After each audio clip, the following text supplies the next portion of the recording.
주님의 기도로 이 시간 시작하겠습니다. 성부와 성자와 성령의 이름으로 아멘. 하늘에 계신 우리 아버지의 이름이 거룩히 빛나시며 아버지의 나라가 오시며 아버지의 뜻이 하늘에서와 같이 땅에서도 이루어지소서. 오늘 저희에게 일용할 양식을 주시고 저희에게 잘못한 일을 저희가 용서하오니 저희 죄를 용서하시고 저희를 유혹에 빠지지 않게 하시고 악에서 구하소서. 아멘. 성부와 성자와 성령의 이름으로 아멘. 한 주간 잘 지내셨습니까? 네. 어느덧 끝나갈 때가 됐네요. 네. 6월 달이 되었고 이제 이번 시간 우리 강의실에서 만나고 다음 주에는 이제 종각 미사를 봉헌하게 됩니다. 모짜리 2권에서 우리가 지금 뭔 얘기했었지? 우리 세례에서 새 영세자들 어떻게 가르쳤는가, 그리고 세례 받은 사람들을 어떻게 이렇게 또 계속해서 충실하게 살아갈 수 있도록 그런 가르침들을 줬는가, 그리고 어떤 전례 예배 행위들에 대해서, 그리고 지금 우리가 초대교회 공동체들이 사용한 성경에 대한 이야기들을 하고 있습니다. 그래서 오늘은 264쪽에 예수님 탄생 예고에 대한 루카 복음서의 이야기를 보도록 합시다. 예수님의 어린 시절 이야기는 마테오 복음하고 루카하고 마테오하고 루카하고가 하고에 등장을 하죠. 네, 근데 보면은 이야기가 좀 서로 달라요, 그렇죠? 네, 뭐 어느 게 맞는지 우리가 하나님 나라 가가지고 물어봐야 될 거긴 한데, 지난번에 또 이게 지금 구약 성경에 대해서 얘기를 하고 있잖아요, 그렇죠? 마테오 복음서가는 특별히 유대교 출신의 그리스도인들을 위해서 복음서를 썼었고, 그래서 마테오 복음서가 전해주는 예수님의 어린 시절 이야기들을 보면은 되게 모세의 이야기하고 닮아 있다라는 것을 볼 수가 있습니다. 예수님의 양아버지가 요셉이잖아요, 그렇죠? 요셉하면 창세기에 나온 요셉도 보면은 꿈을 해몽하는 그런 이야기들 막 나오죠.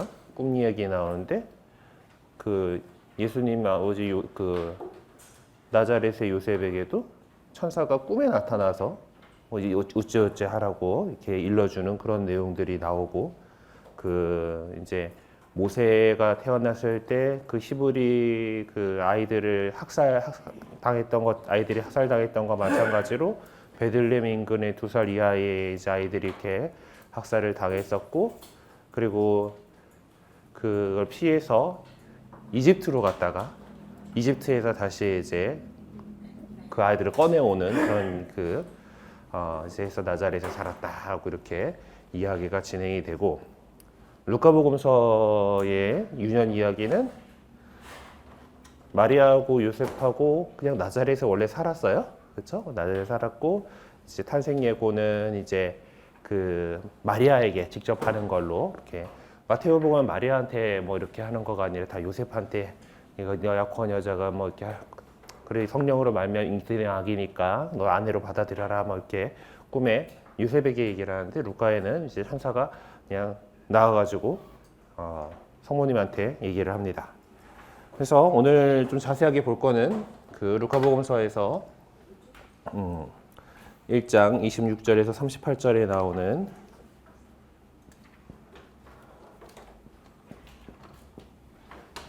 이제 마리아에게 천사가 나타나서 예수님 탄생에 대해서 예고해주는 이야기가 본문에 나와 있습니다.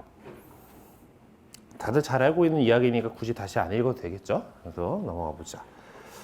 루카복음서 저자는 예수님 탄생에 대한 이야기를 보도해 주면서 성경을 토대로 예수님과 마리아가 어떤 분이신지에 대해서 잘 보여주고 있습니다.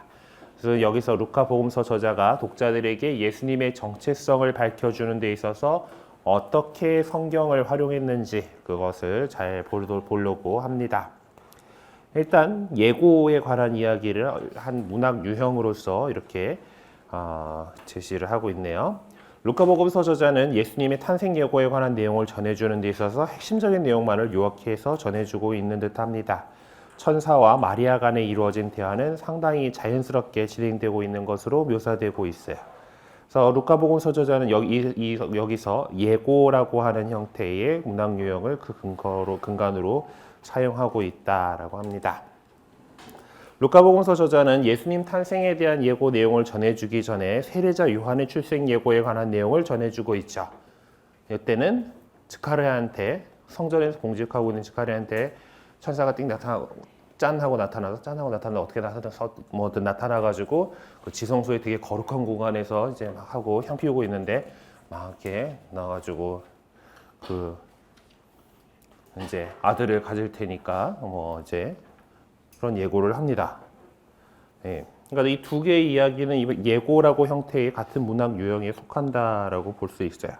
그렇기 때문에 그런 유형이 딱 가져진 그 폼이 딱 있기 때문에 그 내용의 전개나 서술 방식이 거의 똑같습니다. 예, 그럴 수밖에 없다는 거예요.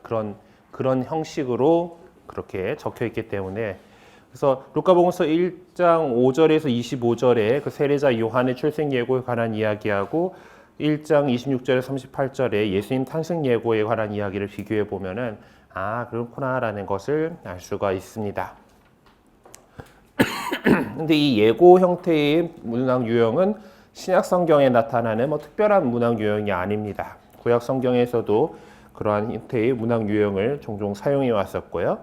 대표적인 것이 이제 판관기 6장 11절에서 24절에 기드온의 부르심에 관한 이야기도 있고, 탈출기 3장 모세의 소명에 관한 이야기도 있고, 예레미야서 1장 5절에서 10절에 예레미야의 소명에 관한 이야기들도 있습니다.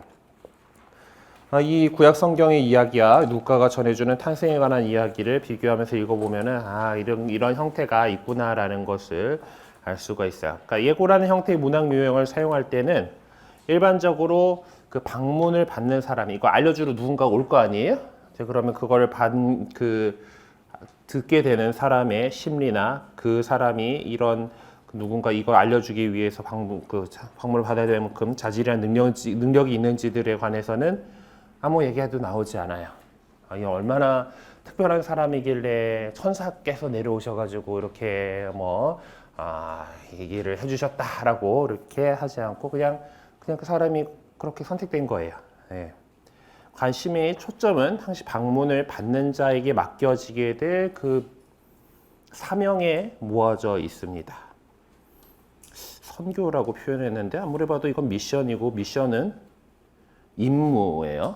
예, 맡겨서 보내는 거잖아요. 그렇죠? 물론 미시오가 이제 보내는 거고 그래서 선교에 모아져 있다라고 하면 조금 와서 선교도 뭐 그럴 수도 있긴 한데 어쨌든 뭔가 큰 일을 하게 될 사람한테는 누군가가 와가지고 뭐 천사든지 뭐든 와갖고 이제 이래 될 거예요 하고 이렇게 얘기를 해줄 거 아니에요. 그래야 이야기가 되는 거잖아요. 그렇죠? 그 사람이 맡겨질 그렇죠. 사명이라고 생각하는 게 더 맞을 것 같아요.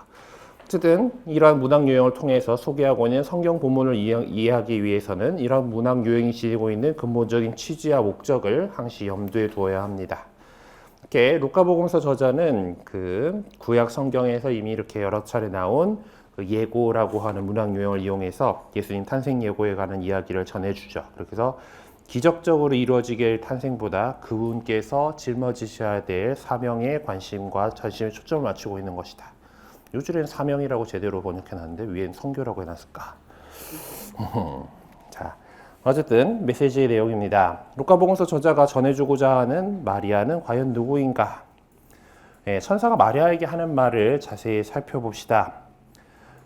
천사가 한 말은 사실 구약 성경에 나온 표현들이에요. 루카복음서 1장 28절에 천사가 마리아를 부르면서 은총이 가득하신 이여라고 얘기를 하죠.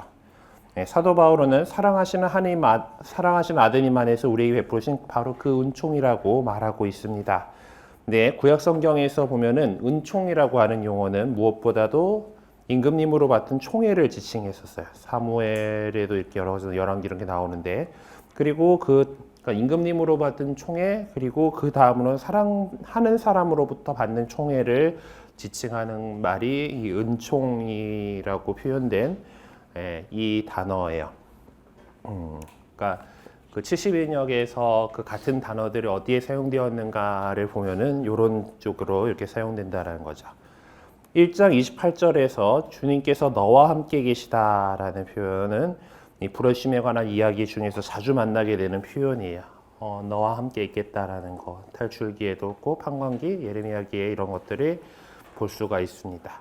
루카복음서 1장 30절에 31절 이제 내가 잉태하여 아들을 낳을 터이니 그 이름을 예수라 하여라라고 이렇게 하는 건데 이 가장 가까운 것이 이사야서 7장 14절에 있는 내용이라고 합니다. 마태복음 1장 23절에도 또 그런 표현들이 있는데 그 마태복음 1장 23절이 임마누엘 그거던가? 1장 보았죠. 임마누엘 예언이고 그것이 나오는 것이 뭐 이사야서에 뭐 나오는 내용인데요. 아무튼 그 이름을 거기 마태복음의 표현에도 보면은 그 이사야서의 말씀 내용을 인용을 해가지고 공정이 잉태한 아들을 낳으리니 그 이름을 임마누엘이라고 하리라라고 해서 또 이름에 대한 그런 신탁이 있다라는 거예요. 그래서 이런 형태들을 갖다 썼어요. 자, 그럼 루카복음서 저자가 전해주고자 하는 예수님은 어떤 분이신가에 대해서 살펴봅시다. 루카복음서는 두 가지 모습으로 예수님을 소개하고 있습니다. 첫째는 구약의 기다림을 성취하신 분이시고 둘째는 구약을 성취하시되 우리의 기대를 뛰어넘는 방식으로 성취하신 분이다라는 거예요. 그래서 루카복음서 저자는 예수님께서 구약의 그 기다림을 이루신 분이다라는 걸 보여주기 위해서 두 개의 구약 성경 본문을 인용을 하고 있습니다. 첫째가 이사야서 7장 14절에 나오는 것이고 이제 그것은 루카복음에서 1장 31절에 나오는 거예요. 그래서 이사야서의 그거는 그러므로 주님께서 몸소 여러분에게 표징을 주실 것입니다. 보십시오. 젊은 여인이 잉태하여 아들을 낳고 그 이름을 임마누엘이라 할 것입니다. 잉태하여 아들을 낳고 그 이름을 누구라 할 것이다 라는 그 표현으로 루카복음에서는 보라 이제 내가 잉태하여 아들을 낳을 터이니 그 이름을 예수라 하여라 라고 하는 데서 같은 문학 양식이 사용되고 있는 것을 볼 수가 있습니다. 둘째는 사무엘 하권 7장에 나탄이 전해준 예언인데요.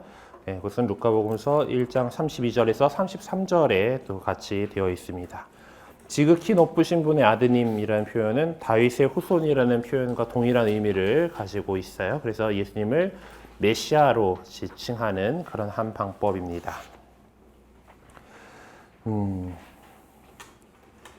구약 성경을 지금 안 펼쳐놓고 여기다가 옮겨 적어놓지도 않았었네.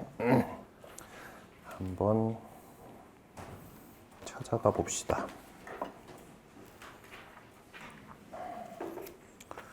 루카복음 1장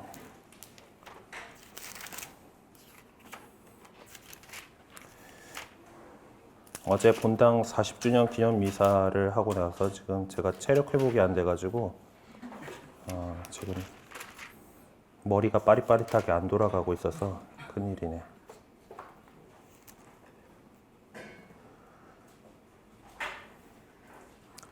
그 주 하나님께서는 그분의 조상 다윗의 왕좌를 주시어 그분께서 양업 시간을 영원히 다스리시니 그분의 날은 끝이 없을 것이다 라고 하는 이 내용들은 사무엘기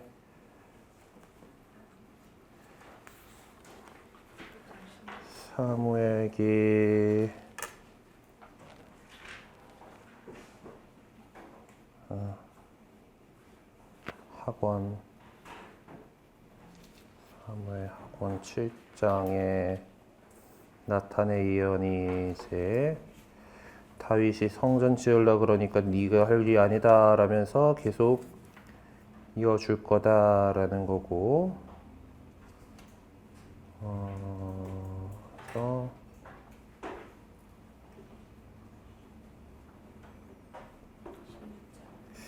10 몇 장하고 같이 보면 될까요?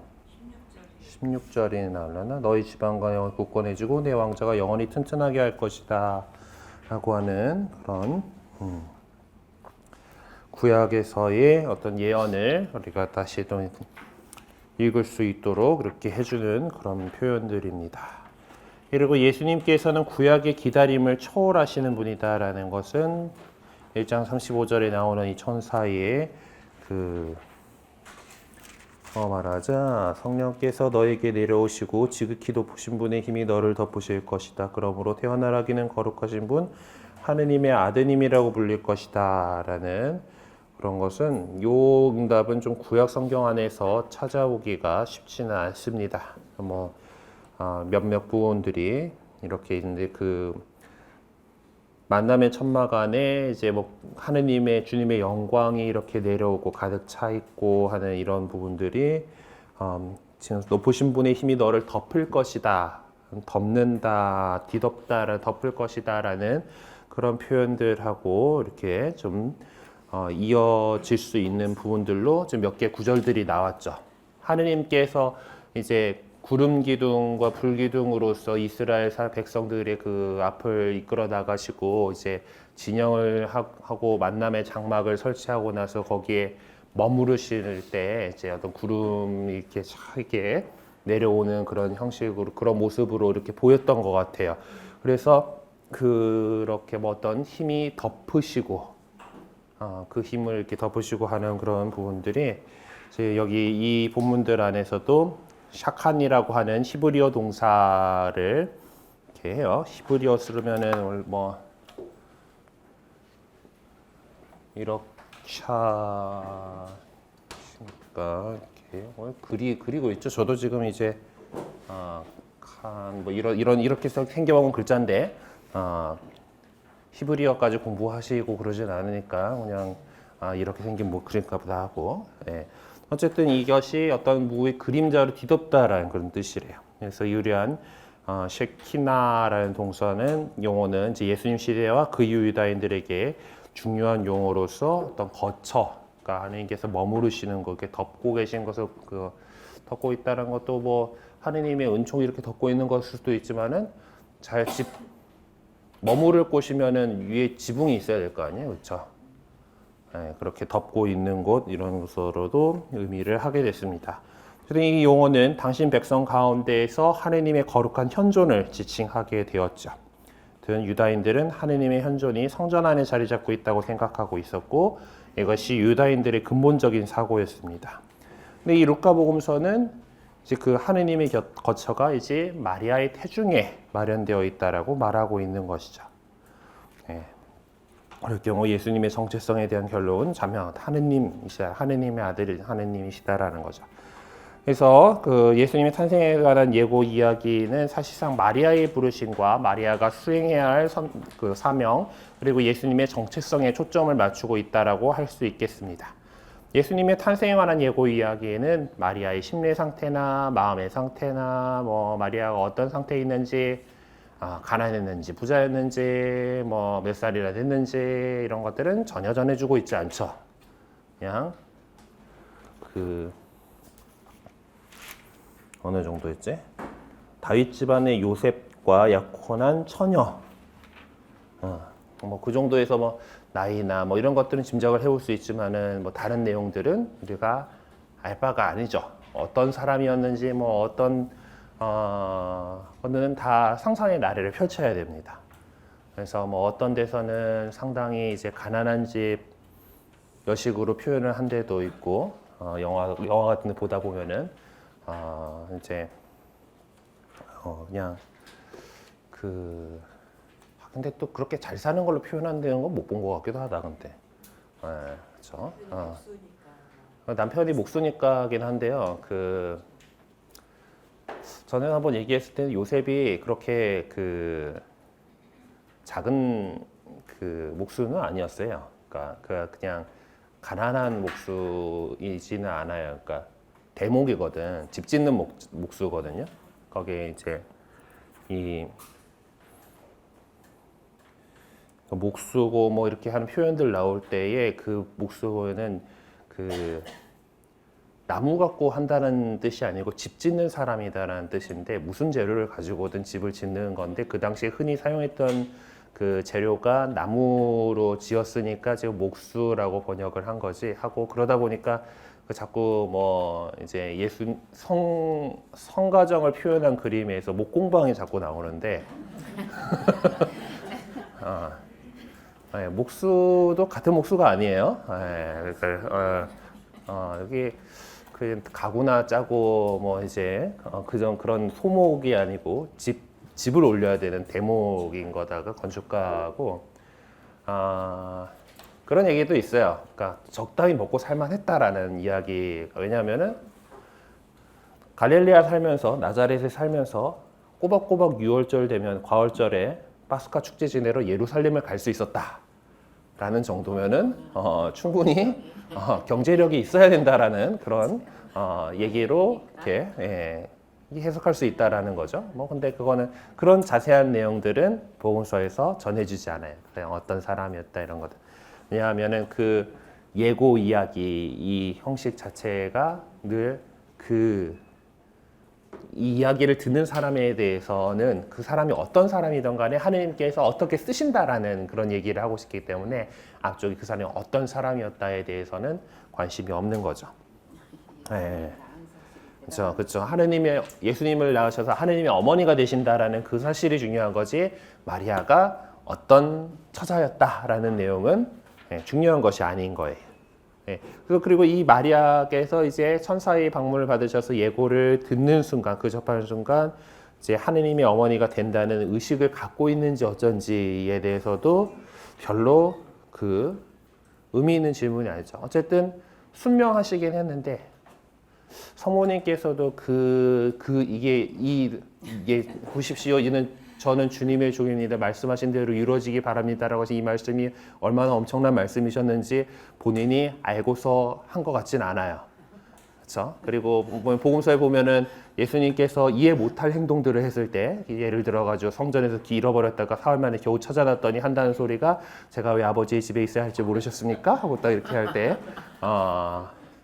그냥 곰곰이 새겨두었다라고 이렇게 전하고 있는 것을 보면서 이제 성모 마리아의 참 우리 본받을 점이죠. 우리가 이해하지 못한다 하더라도 곰곰이 새겨드리고 받아들이고 네 하고 응답하는 그런 모습입니다. 그럼 이런 본분이 마리아를 소개하는 이 마리아를 소개하는 것이 교회 모상으로서 그녀가 수행해야 될 이 사명의 틀 안에서 가장 중요한 점이다라고 이렇게 할 수가 있는 것이죠. 자, 예수님의 탄생 예고에 대해서 이렇게 좀 알아봤고요. 이제 십자가에 대한 내용입니다. 여기 또 부분적 연구네.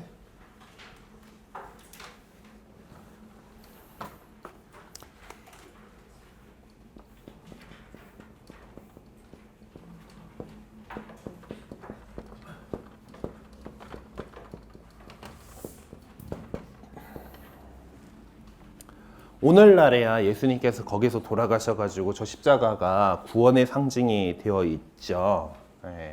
그래서 우리나라는 곳곳에 개신교회에서 세우는 십자가가 다 이렇게 보이고 있어요. 예전에 이제 제가 그 압구정동 한 블록에 저쪽에 그 아파트 변전기가 고장이 나면서 동네가 잠깐 정전이 된 적이 있었거든요. 한 블록이 확 나갔었는데. 뉴스에 나왔었어요? 뉴스에 나왔을 것 같아요. 어쨌든 그때 이제 그 캄캄해졌잖아. 나도 막 그 영상 막 편집해가지고 인코딩 돌려놓고 있는데 갑자기 툭 떨어져가지고 하고 이제 어쨌든 그러고 나서 이거 어떻게 된 거냐 하고 이렇게 우리 성당 거만 꺼졌는 줄 알고 이렇게 이리저리 하는데 주변이 다 캄캄한 거야.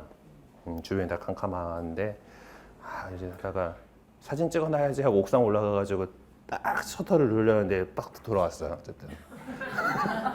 컴컴한 그러니까 진짜 딱 저쪽 그 큰 길 건너편 블록은 휘황찬란한데 막 우리 동네는 깜깜한 거야. 와 멋있다고 찍으려는데 어쨌든 그 와중에도 우리 옆에 광림교회 십자가는 빛나고 있더라고. 이제 그 발전기 잘 돌려놨는지 부자교회니까요. 어쨌든 십자가는 이제 구원의 상징이 되었습니다. 하지만 원래 십자가는 뭐예요? 사형 도구, 형벌의 도구죠. 그렇다라는 거는 그것도 이제 사실 진짜 무기력하게 뭐 우리는 좀 보기가 거시기 하니까 저기 천조가리로 가려놓긴 했지만은 뭐 저렇게 안 했을 거 아니에요. 옷 다 벗겼을 거 아니야. 다 벗겨놓고 다 붙여놓고 이 녀석이 어떤 일을 저질렀다 하고 위에다가 다 이렇게 제명표 붙여놓는 거고, 그러고 해서 되게 서서히 고통받으면서 죽이는 거고 사람들 다 쳐다보는 데서 저렇게 매달려 있는 거잖아요. 그러니까 되게 수치스럽게 죽이는 그런 사형 방식이에요. 그리고 되게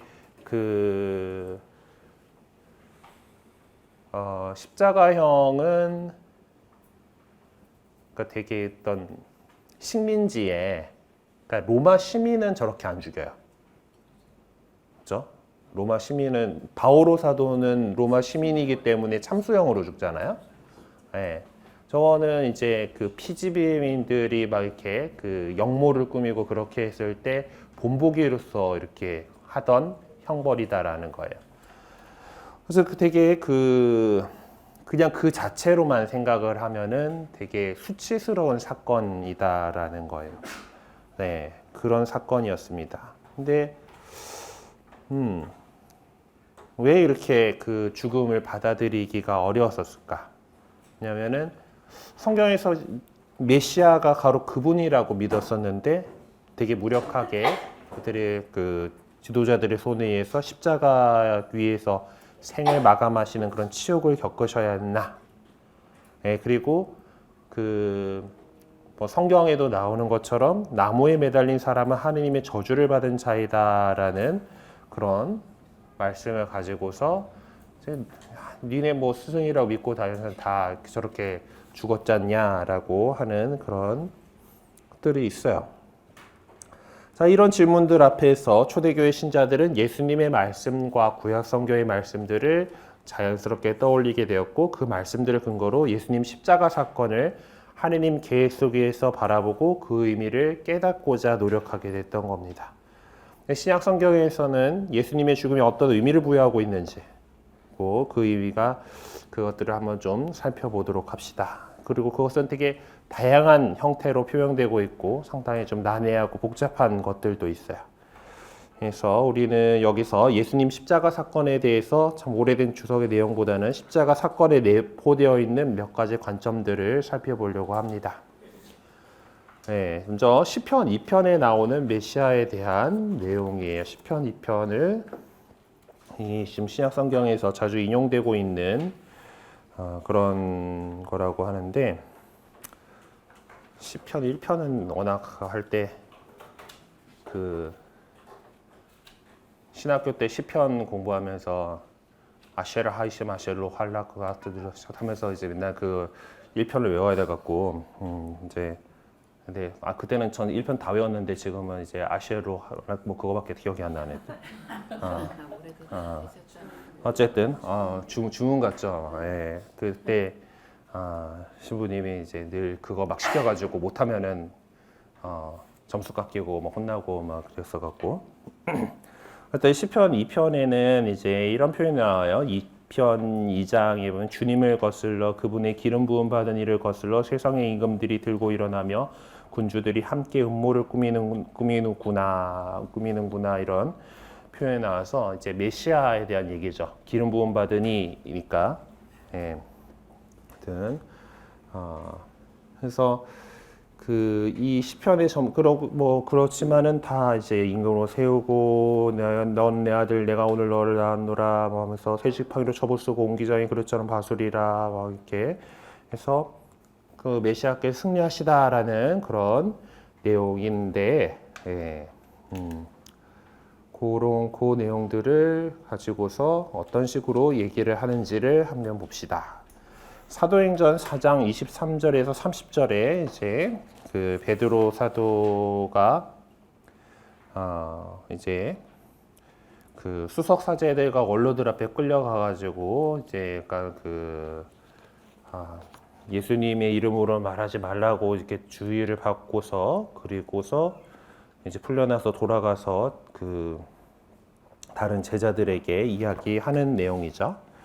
예, 거기서 함께 그 하느님께 찬미를 올리는데 주님께서는 성령으로 주님의 종인 저희 조상 다윗의 입을 통하여 말씀하셨습니다 하면서 어찌하여 민족들이 술렁거리며 결의들이 헛일을 꾸미는가라고 하면서 아까 얘기했던 시편 2편에 나오는 그 이야기를 하죠.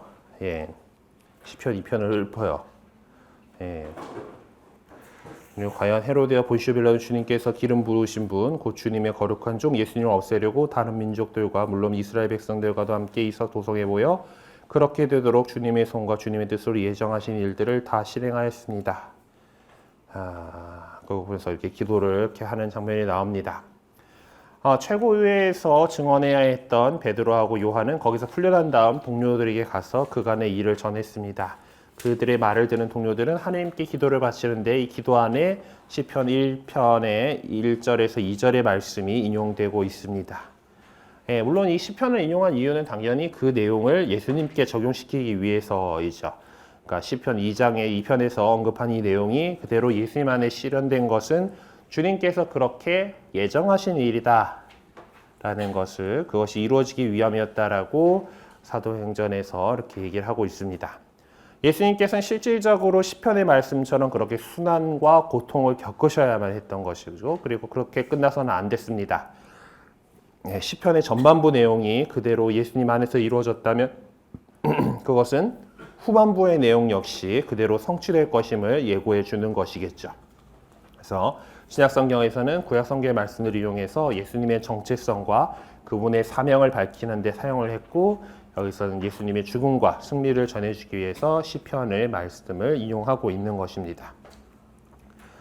네, 이것들은 마태복음서 26장 3절에 4절에 나온 것처럼 이 수석사제와 백성의 원로들이 속임수를 써서 예수님을 붙잡아 죽이기로 공모하였다라고 한 거죠. 이것도 역시 시편 2편에 나오는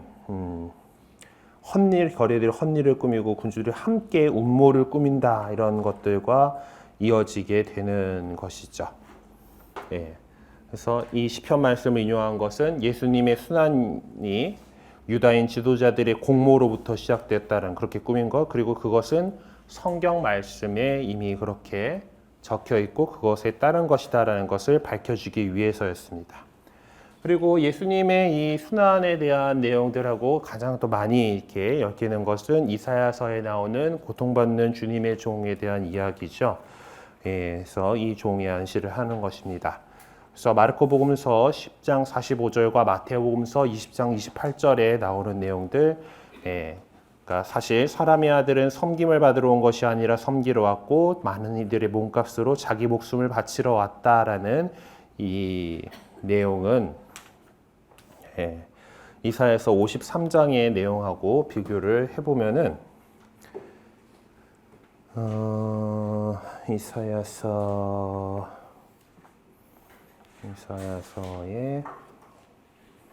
53장 보면은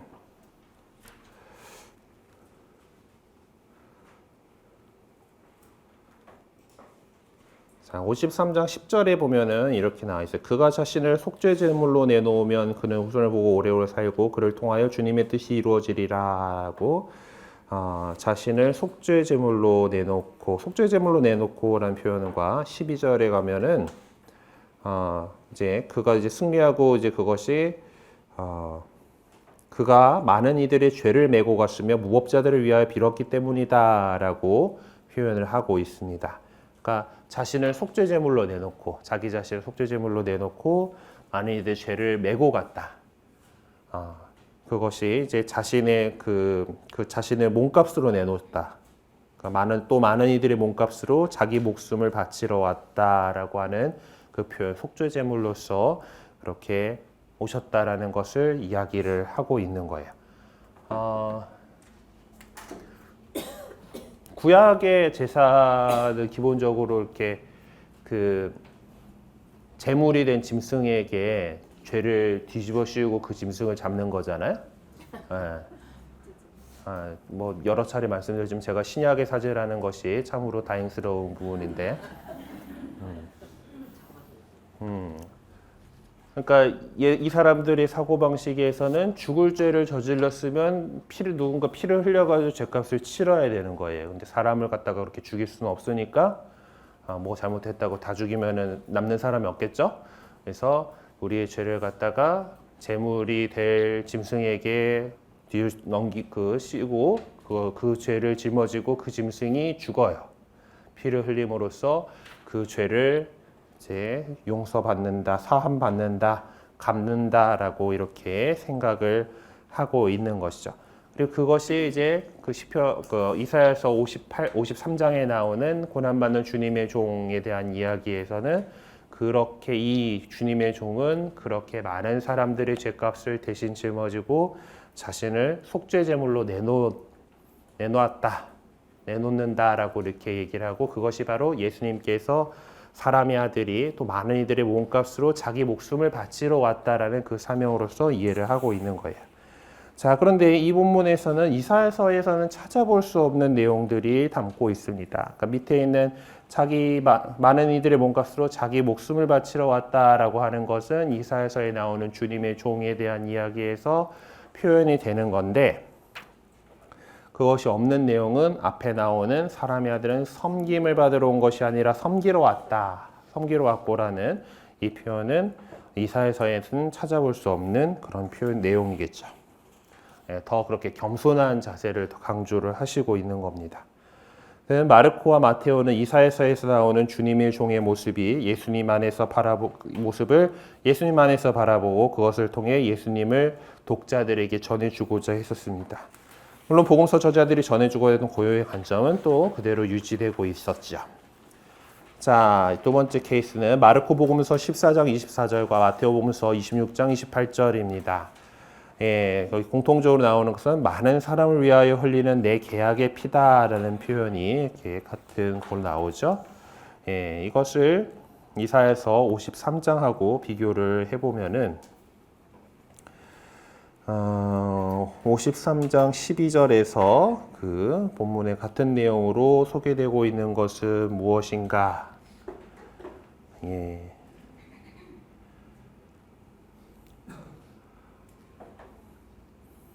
많은 이들을 이라는 거죠. 많은 이들의 죄를 메고 갔으며에서 많은 사람들을 위하여 흘리는 많은이라는 그런 표현입니다. 재작년 이제 12월에 이제 대림 시작하면서 우리가 이사경본 3판을 쓰고 있으면서 지금 체험되게 크게 변한 부분이 이제 성혈에 대한 축성할 때 이제 너희와 모든 일을 위하여라고 이렇게 번역을 해 쓰고 있다가 저 많은 일을 위하여라고 하죠. 라틴 말로 쓰면은 프로보비스하고 프로물티스인데, 이걸 갖다가 예수님께서 그래 더 많은 사람들, 그럼 결국 모든 사람들을 위해서 돌아가신 거 아니냐라고 이 판 번역할 때 그냥 그렇게 번역했고, 아마 듣기로는 김수환 추기경님이 세게 밀었던 걸로 기억을 하셔요. 근데 이제 교황청에서 야 정확하게 번역해라라고 좀 기조가 바뀌면서 되게 말 그대로서 옴니가 아니고 멀티다라는 거지. 멀티, 많은. 그래서 그래서 많은 이들, 그러니까 모든 이가 아니고, 왜냐하면은 자기가 직접적으로 예수님을 거부하는 사람들도 있을 거 아니에요. 그런 사람들까지 다 구하는 건 아니니까. 그래서 많은으로 해라라고 이렇게 해서 지금 쓰고 있는데, 어쨌든 그것이 계속 여기서도 많은으로 표현되고 있는 그런 내용이죠. 많은 사람을 위하여 흘리는 내 계약의 피다라는 거, 많은 이들의 죄를 메고 갔으며라고. 마르코와 마테오의 내용을 비교해 볼 때 마테오가 더 첨가하고 있는 내용은 무엇인가라고 하면은 그 옆에 이 잔을 마셔라, 이는 죄를 용서해 주려고죠. 죄를 용서해 주려고가 더 붙어 있습니다. 내 계약의 피는 똑같은데, 많은 사람을 위하여 흘린 내 계약의 피는 똑같은데 그것이 죄를 용서해 주려고가 더 붙어 있어요. 신약 성경 저자들은 예수님의 죽음이 내포하고 있는 의미를 이해시키기 위해서 이사야서에 나오는 주님의 종의 죽음을 근거로 활용하고 있습니다. 한마디로 예수님의 죽음은 우리를 죄로부터 해방시켜 구원해 주시기 위함이었죠. 그래서 바울은 신학적으로 어떻게 표현하고 있는가? 로마서 4장 25절을 참조해 보세요 라고 되어 있죠. 로마서에서 우리가 늘 많이 이제 사용하게 되는 것들은 의로움에 관한 내용들일 거예요. 4장에서는 아브라함이 이제 믿음으로 이롭게 됐다라는 이야기를 하고, 역시 예수님께서도 이 예수님께서는 우리의 잘못 때문에 죽음에 넘겨지셨지만 우리를 의롭게 하시려고 되살아나셨습니다 라고 로마서 4장 25절은 이렇게 표현을 하고 있죠. 그래서 예수님께서 왜 죽으셨는가? 우리를 의롭게 하시려고. 의롭게 하시려고. 그래서 우리는 예수님의 피로, 그리고 예수님께서 제정해 주신 세례 성사로 하느님의 자녀가 돼서 의로운 사람이 되네. 죄인이었지만은 의로운 사람이 되었다라는 거고, 그 의로움을 잘 유지하기 위해서 계속해서 노력을 해야 되는 거예요. 자, 세 번째, 루카복음서가 전하는 예언자로서의 예수님의 순교자적인 죽음에 대해서. 루카복음서 저자는 그 구약 성경의 예언자들의 관심을 참 많이 갖고 있었고, 그리고 그 예언자들이 늘 자기 백성에 의해서 박해를 받았었다라는 점을 강조를 하고 있습니다. 그래서 그런 것들은 루카복음서 여기 제시되어 있는 그 부분들을 찾아보시면은 사도행전도 어차피 루카가 썼으니까 같은 맥락에서 그런 얘기를 하고 있어요. 루카복음서 저자는 마르코와 마테오 이상으로 예수님께서 예언자이심을 보여주고 있는데, 그런 내용들도 이렇게 나와 있습니다. 자, 보면은 이제 오늘도 내일도 다음날도 내 길을 계속 가야 한다. 예언자는 예루살렘이 아닌 다른 곳에서 죽을 수 없기 때문이다. 뭐 이런 얘기 나오고, 사도행전에도 보면 예언자들 가운데 여러분의 조상들이 박해하지 않은 사람이 어디 있습니까? 라고 하는 표현들이 있어요. 루카복음서 저자는 예수님의 죽음을 마치 예전에 그 예언자들이 당한 죽음처럼 제시하고 있습니다. 이렇게 해서 예수님을 예언자들의 어떤 그런 노선에 삽입시키고 있는 것이죠. 동족들에 의해서 처형당해야 했던 예언자들, 그리고 그것들은 예수님께서 선택하시어 당신의 뜻을 전하도록 파견된 그런 사람들이었던 것이죠. 그럼 예수님은 어떤 분이십니까? 우리 하느님께서 우리의 구원을 위해서 파견하신 분이시죠. 그래서 그분의 죽음의 의미를 전해야 했던 루카는 이렇게 예언자들의 죽음을 토대로 예수님의 죽음을 이해시키는 것이 효과적이라고 생각을 했던 것입니다. 그분의 죽음은 그러나 이사야 예언자가 주님의 종의 노래를 통해 보여준 것처럼 하느님께 끝까지 순종하신 분으로서의 죽음이었음을 루카복음서 저자는 분명하게 밝혀주고 있습니다. 예수님의 제자들도 박해받았고 복음의 이름으로 순교의 고통을 겪어야만 했죠. 하지만 고통받는 주님의 종의 모습이 예수님의 제자들에게는 적용될 수가 없었습니다. 왜냐하면 제자들은 모든 이의 구원을 위해서 죽은 것이 아니었기 때문이죠. 루카복음서 저자는 예수님의 죽음을 순교자의 죽음처럼 소개함으로써 그분의 죽음을 제자들이 본받아야 할 표본으로 창출해낼 수 있었습니다. 루카가 예수님의 죽음을 보여준 것과 똑같은 모델로 스테파노의 죽음에 관하여 기술하고 있는 이유가 거기에 있죠. 그리고 루카는 더 나아가서 예수님의 제자가 되고자 하는 자는 누구나 자기의 십자가를 지고 그분의 길을 따라야 한다라고 역설을 하고 있습니다.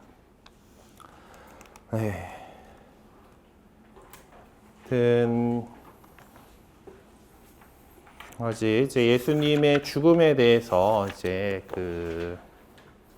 구약 성경의 표현들을 바탕으로서 이렇게 복음서나 이제 초대 교회가 이렇게 이런 식으로 생각했었구나라고 하는 것들을 볼 수가 있었어요. 그러니까 구약 성경에서 이미 구약 성경이라는 것이 이미 권위를 가지고 있는 책으로 사용되고 있었기 때문에 그것에 있는 내용들을 바탕으로 해가지고 지금 새로 그리스도교가 주장하고자 하신 것, 그분께서 그리스도이시고 우리 구원자이시다라는 그 내용을 이야기를 하기 위해서 이제 성경에 이렇게 기초를 두고 얘기를 하는 것이죠.